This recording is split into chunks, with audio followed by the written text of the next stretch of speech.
access is something akin to, having electricity. It's at the core of making sure you have everything you need. When we talk about innovation, none of it could happen if no one has access to the internet and tools, resources that they need. Sometimes I worry that there's all this exuberance about AI, and coming out of COVID, there's now this assumption that we've solved the problem of access, of broadband access. And I agree. I'm curious for your take on that. Like how close are we, and how far are we?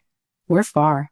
I mean, we still have a long way to go. We have millions and millions of folks all over the country that still lack that core internet access, right? We saw the end of the ACP. We saw the end of what's the ACP? The Affordable Connectivity Plan. Got it. All right. So that was, multi-million-dollar project to provide connectivity to families and communities that had the need. We saw the end of that last spring. We saw the end of the Emergency Connectivity Plan, right? That was, billions of dollars set aside to make sure that kiddos had connectivity outside of the traditional school day. That was initiated through the pandemic. We saw NTIA come in and say, you know what, we're going to dedicate $1.25 billion for this competitive digital equity grant and all these other things. Some of those things are, paused now until, we sort through some things from a policy perspective.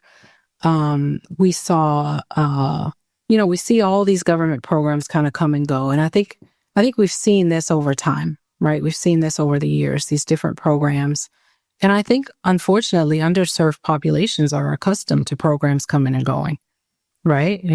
For a year we have this and then we don't have it anymore. And a year we have that.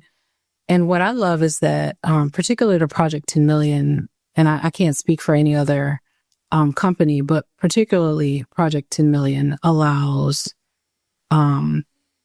eligible student households to qualify for a no-cost hotspot in 5 years of connectivity.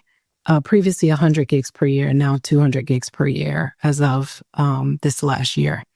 And I think it's exciting to see T-Mobile not only continue that commitment into its 5th year now, but also double down, right? And that's been really exciting, particularly where it comes in and says, this is going to be directly to the consumer and the family, right? So the family can just go to the website, put in their information without the credit checks and the hassles and all that. And it's just shipped directly to the home.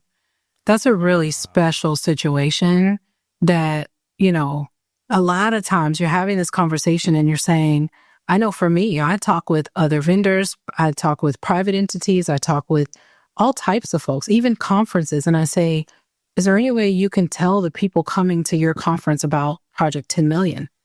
And a lot of times, the response that I get is, well, can you pay us for us to tell them about this? Right? And I totally understand that, but I think there is an element that says, right, for the folks that I'm hoping to serve, I want to make sure they have the absolute best value for what I'm providing for them. And a part of that value is for me to put every program and resource in front of them that's going to come in and do great work.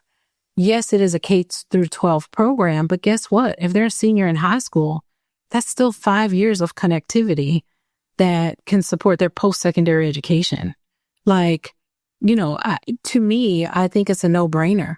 Johnny sitting and at the front of, his mom's job waiting for her to get off work can now continue searching or can Google a random thought about how to fix his bike.